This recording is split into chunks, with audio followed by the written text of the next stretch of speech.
Hello everyone, what's up? Welcome back to the channel. Hey guys. In today's video, I'm going to be doing a book talk, and this book talk is going to be about Clockwork Prince, Book 2 in the Infernal Devices by Cassandra Clare. Now, I will say that this video is going to contain spoilers, so I would recommend that before you watch this video, by the time it goes up, I will have a link to my Clockwork Angel review. If you read Clockwork Angel, you could go and watch my review on that, and then read Clockwork Prince and then come back to this video. So that's pretty much it for the intro. So without further ado, let's just get right into this review. So the first thing I want to talk about in this book, I really loved it. I gave it 5 out of 5 stars. It was really enjoyable. I really enjoyed it. So the first thing I want to talk about is the fact that Jem Jem and Tessa, they are engaged to be married. And I was like, I did not see that coming. So many twists and turns I did not see coming in Clockwork Prince. But the fact that Jem and Tessa are now engaged to be married, it's like a whole new plot twist. It adds another element of like another high climax point to the series at this point, and I found that to be really, really shocking and interesting. And that was really cool. Please forgive me, guys. In my book reviews, I don't often take notes, if I do ever take notes at all. So because I'm able to mostly remember most things that happen in most books, so I have a clear idea of things that happen in most books. So that's why, before I continue, I just wanted to say that's why I don't take notes for my book reviews. These are just simply my thoughts going off for the top of my head. I know this is not something that the average booktuber does, or booktuber or YouTuber in general does when they speak about book reviews, but for my book reviews, I just generally think and talk about the thoughts that comes to my head when I remember certain, if not nearly all the elements of the book. So yeah, guys, so back to this review. This was a really, really good one. And like I said, the engagement with Jem and Tessa, it was really unexpected and really shocking. I have no idea why I keep repeating myself. I'm sorry for that. Next thing I want to talk about is Jessamine. Now, I really did not like her character at all in the first book. That being Clockwork Angel, I did not like her character at all. And this book, I thought she would have redeemed herself and still be on the side with the Shadowhunters. But apparently, she chose to go with Nathaniel, that is Tessa's brother, and when he betrayed them, he inveigled Jessamine to betray them as well. And Jessamine never wanted to be a Shadowhunter, because she, even though she was around those customs of the Shadowhunters for a long period of time, she just never felt like being one of them. And I get that that's kind of like hard to adjust to, even though I get that she was forced into being a Shadowhunter when she did not want to. But I still did not like her character, and the fact that she went and she she sided with Nathaniel because she said, he is going to marry me, and he and Jessamine said, he and I, we are going to be together and whatever. And she was so engrossed, or so you know, um how should I say, she was so like, yeah, engrossed, and she so believed that Nathaniel would have been the one to, for her, the righteous person. And the way how she betrayed them, I had no idea that was coming. I really thought, like, you know, I just, so many things that happened I really didn't see coming. And the fact that she had to like dress up as a boy to go and meet Nathaniel every night in secret, um, was kind of weird and unexpected, and I really didn't trust her throughout this book, and so many things happened with her character. So and yeah, then we find out that on seeing that she is on Nathaniel's side, two of them are, they both are working for Mortmain now to try and take down the Shadowhunters. And I with Jessamine, one, like I said, I did not see that coming. The next thing I want to talk about is the fact that Jem, no, yeah, Jem and Tessa had to go and rescue Will from the opium den, where all the Ifrits, or the so-called warlocks, who have no magic, but they was trying to practice magic to, you know, get money and fool people into thinking that they could do magic and whatever. So that scene was like so funny, because it had a point where when Will was lying down in the bed in the infirmary in the opium den, some old guy, he was at the side of Will's bed, and he was saying he was saying some riddle. He was like, here's an axe, my I think the riddle goes like, here, or the poem goes like, here's an axe made out of lead, and here's a chopper to chop off your head, or something like that. I found that to be so funny, the way how the guy was saying that poem, and like he was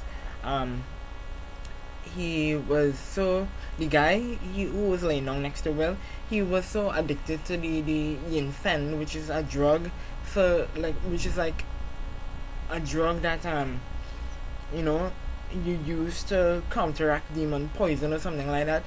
And yeah, that is like, that drug, if you use too much of it to counteract too much of the demon poison, Jem was explaining to Tessa that the more you use Yinfen, the quicker you will die. And we learned that Jem has had his sickness since he was like 12 years, 10, 11, 12 years old, and ever since he came to the institute, you know,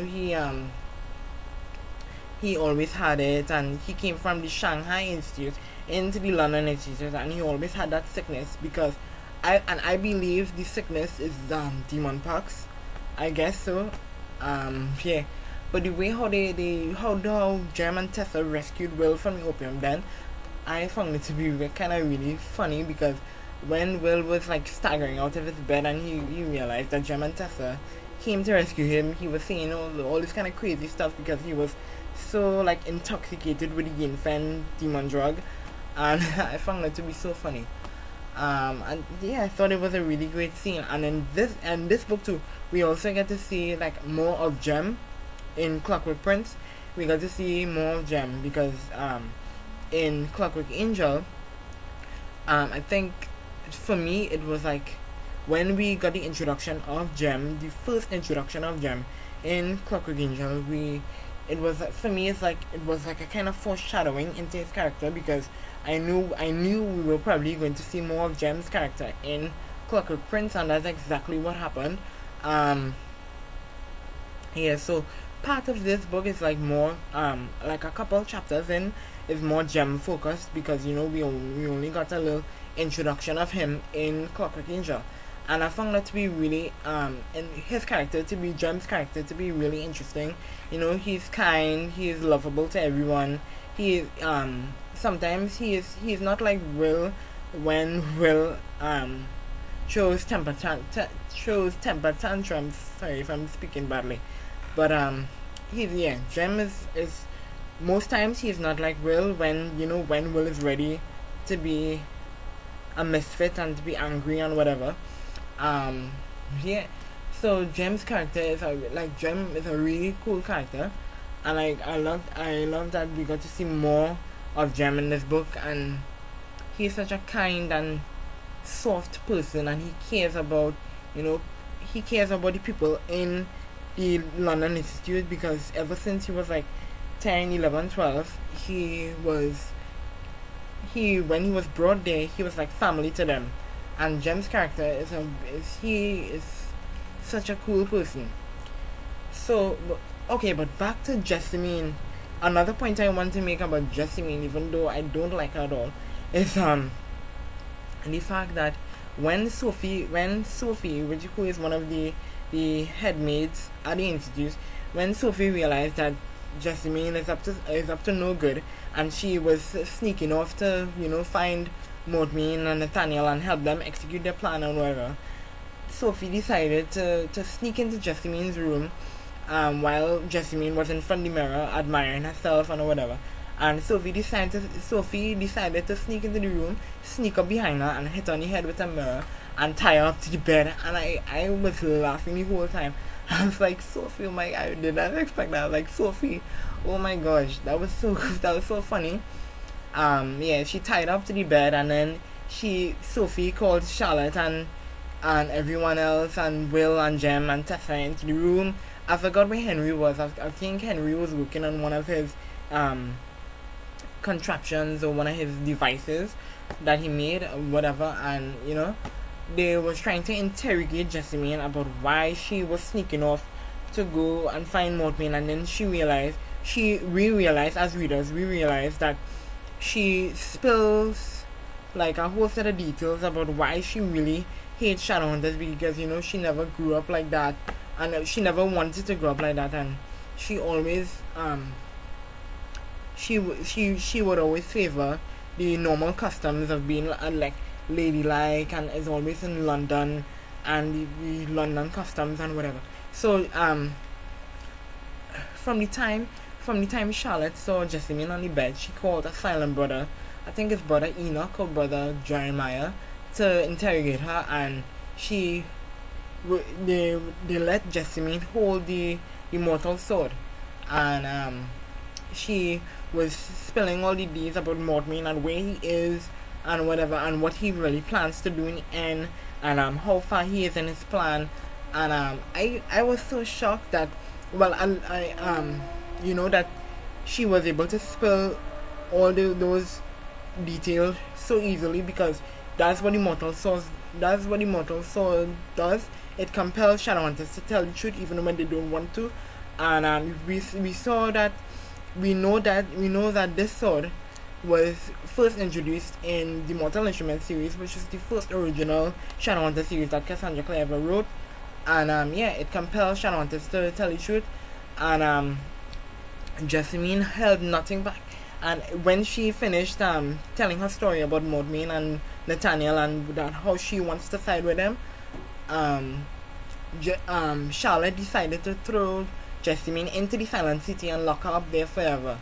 And I was like, yes, oh my god, like, yes, Charlotte, you're doing the right thing. I mean, Jessamine is so, conniving and so evil and so, like, she's unexpectedly twisted in a kind of way, if that makes sense. Like, she makes people think that she's on their side, and when in reality she double crosses them, and she went to the bad side, and she's thrown into the Silent City. And I thought that was really, really cool. And at the end, we somewhere along the line, I think it was almost to the end of the book, we realized that Nathaniel is dead. And when I read that line, the way how he died is that he and Tessa got into some fight when she tried to when Tessa tried to dress up as Jessamine and go to a ball gown, a ballroom kind of dance, something. And Nathaniel thought it was really Jessamine, because he saw Jessamine, even though he he had some kind of speculation that it would be Tessa who, who would change into her to try and find out more information about what Maudlin is doing. And that whole scene where Tessa, when Nathaniel realizes that Tessa changed into Jessamine, and like there was this scene where he almost kissed her, and he was like, hi Tessie, or Tessa, I just wanted to see how far you would go. And I was like, oh my god, he figured it out so quickly that it was Tessa. And there was this whole big argument about Tessa asking Nathaniel about what Montmain's plans are, and if her mother really got together with a demon or a monster and made Tessa. And then we found out in the first book that it had a line where Tessa was like, she was captured by Mortmain or something like that in the first book, and then Mortmain was telling Tessa that he made her.